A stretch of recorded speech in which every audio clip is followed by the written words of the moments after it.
الحمدللہ رب العالمین والصلاة والسلام علی سید المرسلین وعلی آلہ واصحابہ واہل بیتہ واولیاء امتہ اجمعین. قال اللہ تبارک و تعالی فی القرآن المجید والفرقان الحمید وما ارسلناک الا رحمۃ للعالمین. آمنت باللہ ورسولہ وصدق اللہ المولانا العظیم. بزرگوں، دوستوں اور عزیز، اللہ رب العزت کا بے انتہا شکر و احسان اور کرم ہے کہ اس نے ایک جمعہ اور ہماری زندگی میں اضافہ کیا اور ہمیں اپنے گھر میں آنے، بیٹھنے، سننے اور سمجھنے کی توفیق اور اجازت عطا فرمائی. اللہ رب العزت کے احسان و کرم کے آگے سر کو دھرنے کے لیے ہم اور آپ یہاں حاضر ہیں. گزشتہ کئی جمعے سے ہم اور آپ وما ارسلناک الا رحمۃ للعالمین، جو ہمارے نبی کے بارے میں محتم بالشان آیت کریمہ قرآن کریم کی اتری ہے، اس کے مطالعے میں اور اس کی تحقیق میں اور اس کی تفہیم میں ہم لگے ہوئے ہیں. اسی تناظر میں ہم حالات حاضرہ کا بھی جائزہ لیتے رہے اور ہمیں یہ اچھی طرح احساس ہونا چاہیے کہ اسلام کی تاریخ مخالفت کی تاریخ رہی ہے. اسلام کی تاریخ موافقت کی نہیں رہی ہے. اسلام پہلے دن سے نشانہ تنقید بنا ہے. نبی پہلے دن سے تنقید کا نشانہ بنے ہیں. نگیٹو فورسز نے اسلام کو دبانے کی ہر زمانے میں کوشش کی ہے. پہلے ہم وہ دور دیکھیں جو شروعاتی دور ہے اور جس میں نبی پاک صلی اللہ علیہ وسلم خود اس معاشرے میں بنفس نفیس نگاہوں کے سامنے موجود ہیں. وہ دور کیسا تھا؟ آج کے دور میں اگر مخالفت ہوتی ہے، تنقید ہوتی ہے، آلوچنا ہوتی ہے، برا بھلا کہا جاتا ہے، برائی کے ساتھ یاد کیا جاتا ہے، یہ اس کے لیے حیرت کی بات ہوگی جو ہماری تاریخ کو نہیں جانتا ہے اور جس نے اسلام کی، اپنے نبی کی، قرآن کی تاریخ پڑھا ہے، بلکہ جملہ انبیاء کی تاریخ پڑھا ہے، تو اسے یہ اندازہ ہوگا کہ کوئی نبی اس دنیا میں تشریف نہیں لائے جن کی مخالفت نہ کی گئی، جن کے خلاف نہ بولا گیا ہو، جن کو تنگ نہ کیا گیا ہو، جن کو ستایا نہ گیا ہو اور جن کے چاہنے والوں کو بڑی بڑی پریشانیوں سے گزرنا نہ پڑا ہو. اس لیے یہ کوئی حیرت کی بات نہیں ہے، اس کوئی پریشانی کی بات نہیں. حیرت کی بات تو یہ ہے کہ 1400 برس بعد، 1500 برس بعد جن لوگوں کو مخالفت سوجھی، جن لوگوں نے نکاراتمک رویہ اپنایا ہوا ہے، جو لگاتار آلوچنا کرنے کی طرف ہیں، اہانت کرنے کی طرف جا رہے ہیں، اپنی زبان کو سنبھال نہیں پا رہے ہیں، اپنے لٹریچر کو، اپنی تقریر کو، اپنی تحریر کو، رائٹ ٹو ایکسپریشن، بولنے کی آزادی کے حوالے سے بولنا چاہتے ہیں، وہ میرے خیال میں بڑے بے وقوف اور کہا جائے کہ ان پڑھ، انہوں نے ابھی پڑھا ہی نہیں. اگر ان کو مخالفت ہی کرنی تھی، اپوزیشن ہی کرنا تھا، تو سب سے پہلے ان کو اس تاریخ کو پڑھنا چاہیے تھا جس میں بڑے بڑے مخالفین نبی کے سامنے اعتراض کر رہے ہیں، نبی پر، نبی کے سامنے حملہ ہو رہا ہے. ان کی تاریخ تو کم سے کم پڑھ لیتے، کم سے کم ابو جہل کو پڑھ لیتے، کم سے کم ابو لہب کو پڑھ لیتے، کم سے کم عتبہ اور شیبہ کو پڑھ لیتے، کم سے کم مکے کے ان کافروں کو پڑھ لیتے جنہوں نے نبی کو کھلی آنکھ سے دیکھا تھا اور وہ دشمنی میں سر سے پیر تک ڈوبے ہوئے تھے. وہ نبی کی مخالفت میں کیا بولتے تھے؟ قاعدہ یہی ہے، اصول یہی ہے. آدمی کو کوئی نیا کام کرنا ہو تو اس سے پہلے جو اس کام کو کر چکا ہو اس کا آدمی جائزہ لیتا ہے. ایک ٹیم چاند پر جانے کو تیار ہو، کوئی ملک بھیجے، امریکہ بھیجے، روس بھیجے، تو یہ اصول ہے کہ پہلے اس کو پڑھوایا جائے گا کہ جو لوگ چاند پر گئے ہیں ان کا آبزرویشن کیا ہے، اس کو ذرا غور سے پڑھا جائے کہ بھائی چاند پر جو پہلا آدمی گیا تھا اس کے احساسات، اس کے جذبات، کیا اس نے دیکھا، کیا اس نے سمجھا، یا جو ٹیم چاند پر گئی تھی اس کو کن مشکلات سے واسطہ پڑا، یہ بھی اس کو دیکھنا چاہیے، سمجھنا چاہیے. اسی طریقے سے کوئی امتحان دیتا ہے، میٹرک کا امتحان دے رہا ہے تو وہ کوشش کرے گا کہ ذرا ہم کو اسپیسیمن مل جائے، پہلے سال کا کوشچن مل جائے، دیکھیں پر سال کیا کوشچن آئے تھے، تیسرے سال کیا کوشچن آئے تھے. اسی طرح کوئی آئی ایس کی ٹریننگ کرنے جا رہا ہے تو وہ کسی آئی ایس سے پوچھتا ہے، سر کیسی ٹریننگ ہوتی ہے، کیا کیا ہوتا ہے. یہ پوچھنا، یہ جاننا اس بات کی دلیل ہے کہ یہ آدمی اپنے کام میں سنجیدہ ہے، یہ اس کام کو قاعدے سے کرنا چاہتا ہے. تو جن لوگوں کو اسلام اور اسلام کے پیغمبر پر حملہ کرنا ہے ان کو تو پہلے ان حملہ آوروں کی تاریخ پڑھنی چاہیے جنہوں نے نبی کو نگاہوں کے سامنے دیکھا اور ان کی مخالفت کی. ان سے اچھی مخالفت تو کوئی کر نہیں سکتا ہے. ذرا غور کیجیے گا، میں بہت قاعدے سے آپ کو ایک طرف لے جا رہا ہوں، ذرا سمجھنے کی کوشش کیجیے. جن لوگوں نے ہمارے نبی صلی اللہ علیہ وآلہ وسلم کی مخالفت کی، دشمنی کی، اہانت کی، حملہ کیا، برا بھلا کہا، انہوں نے آنکھ سے نبی کو دیکھا تھا، چھوا تھا ان کو، بچپن سے دیکھا تھا، ان میں وہ لوگ بھی تھے، جوانی دیکھی تھی، اتنے قریب سے دیکھا تھا کہ ان کو کسی سیکنڈ ہینڈ انفارمیشن کی ضرورت نہیں تھی، ان کے پاس سب کچھ فرسٹ ہینڈ تھا۔ وہ نبی کے والد کو جانتے تھے، وہ نبی کی والدہ کو بھی جانتے تھے، وہ نبی کے دادا کو بھی جانتے تھے، وہ نبی کے چچا کو بھی جانتے تھے، وہ نبی کے ننیحال کو بھی جانتے تھے، دادی حال کو بھی جانتے تھے، وہ نبی کا بچپن بھی دیکھے ہوئے تھے، جوانی بھی دیکھے ہوئے تھے، وہ نبی کے جسم کو بھی دیکھے ہوئے تھے اور عمل کو بھی دیکھے ہوئے تھے۔ ان کی مخالفت کو پہلے پڑھنا چاہیے، سمجھنا چاہیے کہ اتنے بڑے دشمنوں نے کیا کوئی گوشہ چھوڑ دیا تھا جس کو تم پکڑنے کی کوشش کر رہے ہو؟ جس نے نبی کو آنکھ سے دیکھا تھا اس سے کوئی گوشہ، کوئی اینگل، کوئی درشٹی کون چھوٹ گیا تھا کہ تم اس کو پورا کرنے کی کوشش کر رہے ہو؟ ارے تم کو تو چاہیے تھا کہ اپنے گرو ابو لہب اور ابو جہل کے بارے میں ذرا غور سے پڑھ لیتے اور دیکھ لیتے کہ انہوں نے کیا کیا کہا ہے نبی کے بارے میں۔ اور سنیے، ہمارے ہاں نبی کی مخالفت اور دین کی مخالفت ناقابل برداشت ہو ایسی بات نہیں ہے۔ ہمارے ہاں مخالفت قرآن میں نقل ہوئی ہے۔ قرآن کا جب آپ مطالعہ کریں گے تو قرآن میں صرف مسائل نہیں ہیں کہ شرعی مسئلہ بتا دیا جائے، نماز پڑھنی ہے، روزہ رکھنا ہے۔ قرآن بیک وقت کئی فن کی کتاب ہے، کئی موضوع کی کتاب ہے۔ قرآن میں کئی علوم و فنون سمائے ہوئے ہیں۔ بلکہ عقیدے کی روح سے میں ایک بات کہوں اور وہ صحیح بھی ہے، اندھ وشواس نہیں ہے، کہ جتنے علوم و فنون دنیا میں پائے جاتے ہیں سب کی جانب قرآن میں بہترین اشارہ ہے۔ رطب ہو یا یابس ہو، سوکھا ہو یا تر ہو، معمولی ہو یا غیر معمولی ہو، مائکروسکوپک ہو یا پھر ہمالیہ پہاڑ جتنا بڑا ہو، سب کا ذکر قرآن میں بال واسطہ اور بلا واسطہ، ڈائریکٹ اور انڈائریکٹ موجود ہے۔ یہ ثابت بھی کیا جا سکتا ہے، یہ 1500 سال سے ثابت ہوتا آ رہا ہے۔ جتنے علوم و فنون نکلے سب کی جانب اشارہ قرآن میں موجود ہے اور سب کی جانب راستہ دینے والا قرآن ہے۔ ہاں، کنسٹرکٹیو ہونا چاہیے۔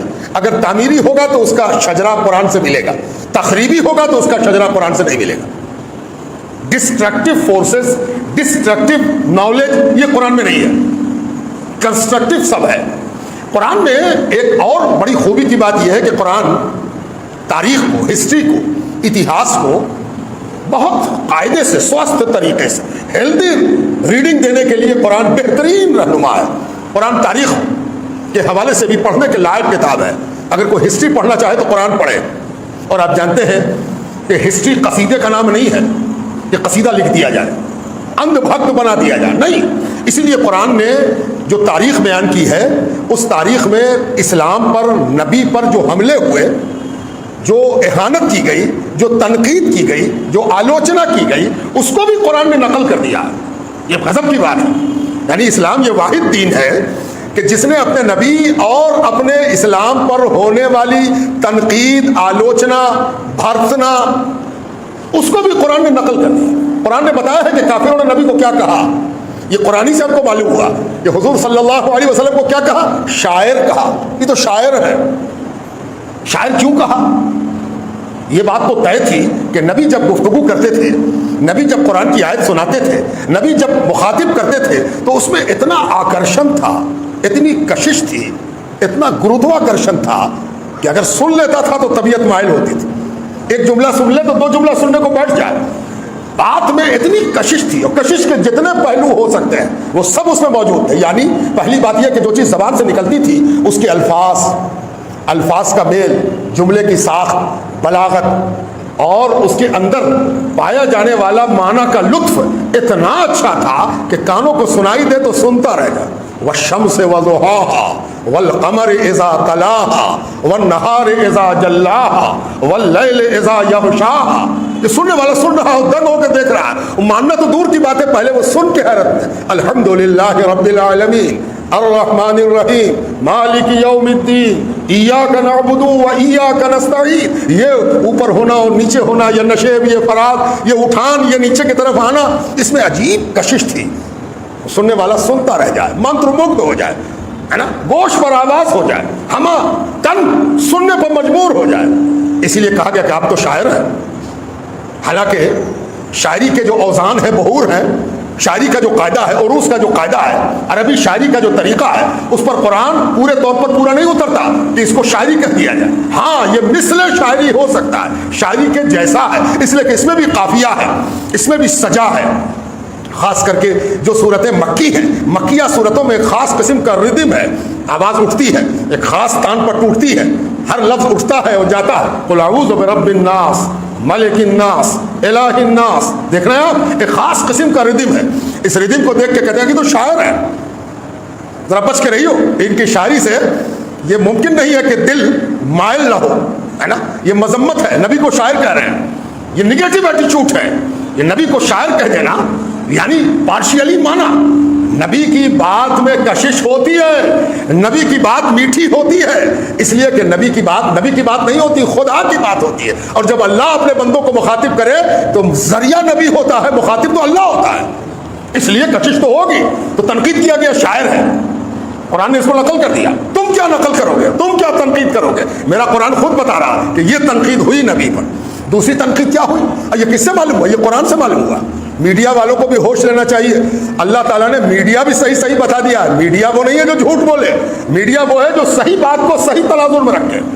قرآن کہتا ہے کہ نبی کو کیا کہا گیا؟ کاہن. یہ بھی عربی کا لفظ ہے کاہن. یہ کاہن کیا چیز ہوتی ہے؟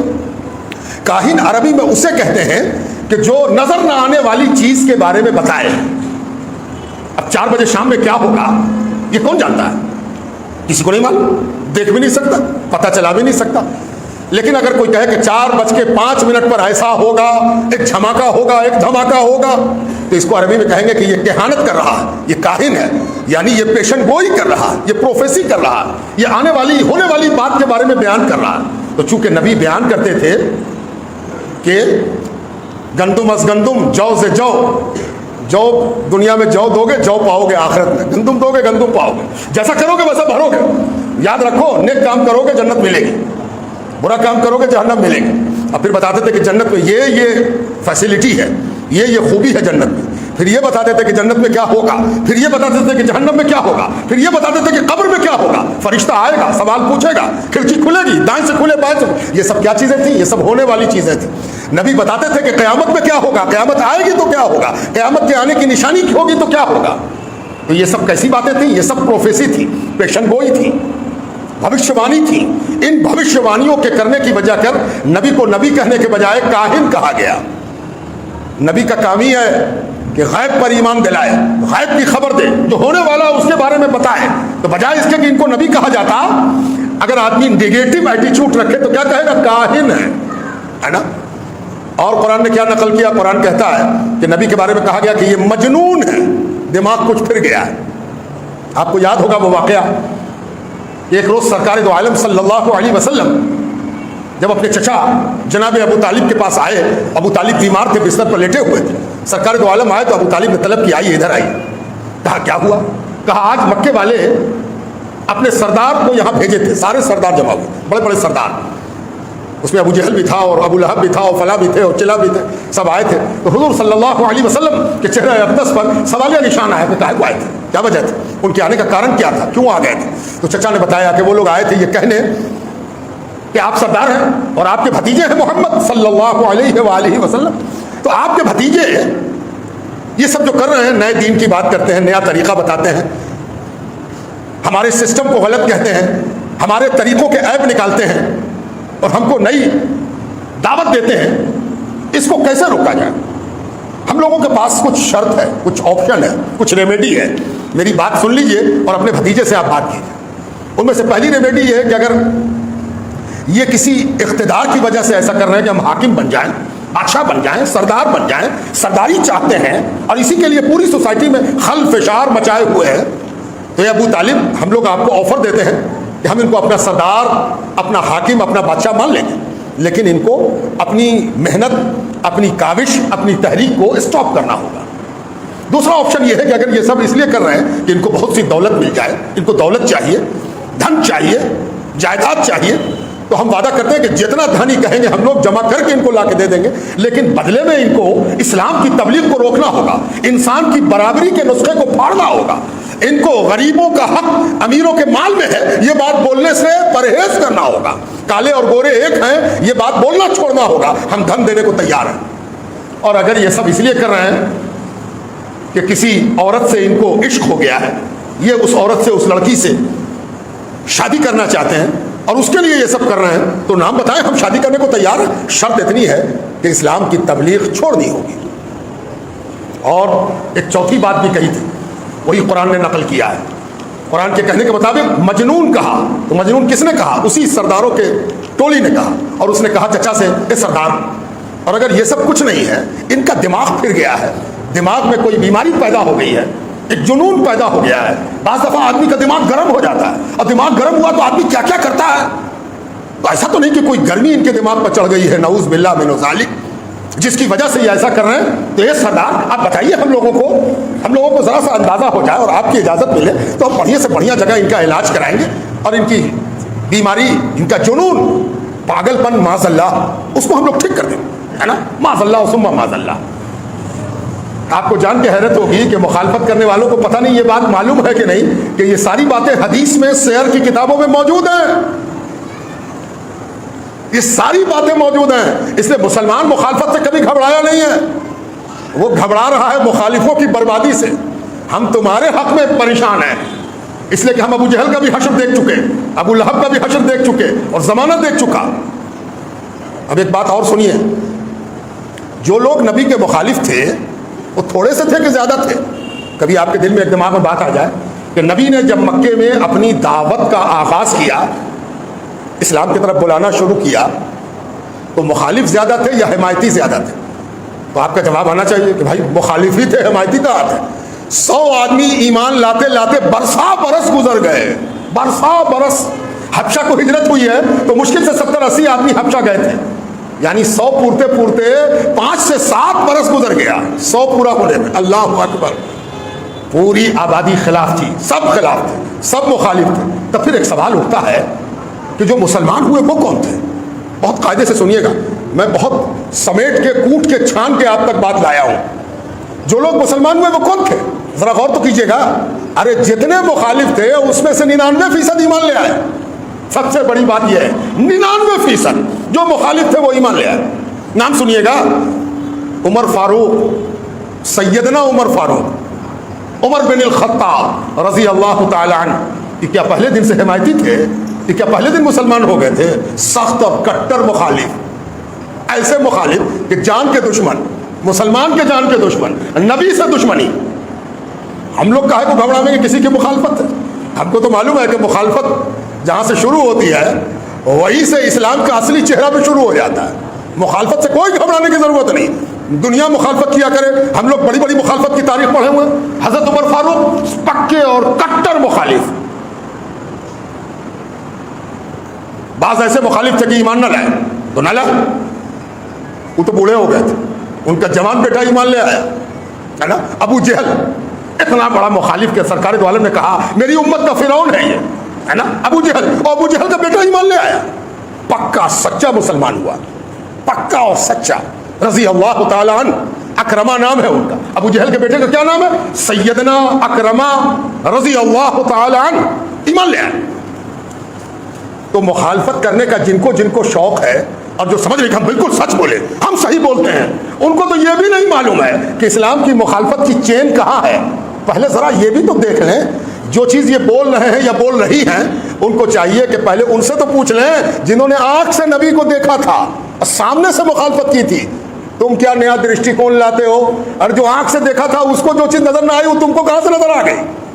اگر نبی کو تم ظالم کہو، نبی کو تم قاتل کہو، تو تم کو معلوم ہے ان لوگوں میں سے کسی نے بھی نبی کو ظالم نہیں کہا ہے، نبی کو قاتل نہیں کہا ہے۔ تمہاری بے چینی بڑھ جائے گی۔ ساری مخالفت کے باوجود اہل مکہ نے کہا انت صادق انت امین، ہم آپ کی نبوت کو تو نہیں مانتے لیکن آپ کے سچے ہونے میں کوئی شبہ نہیں ہے، ہم آپ کی نبوت تو نہیں مانتے لیکن آپ کے امانت دار ہونے میں کوئی شبہ نہیں۔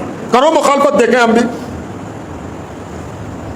ایسے ہی لوگ، دنیا مسلمان نہیں ہو گئی، ایسے ہی لوگ ایمان کی طرف نہیں آئے۔ کالا بھی مسلمان ہو گیا، گورا بھی مسلمان ہو گیا، یورپ بھی مسلمان ہو گیا۔ کیوں ہو گیا؟ وجہ، اس کی وجہ یہی ہے کہ محمد رسول اللہ صلی اللہ علیہ وسلم روشنی کی سچائی ہے،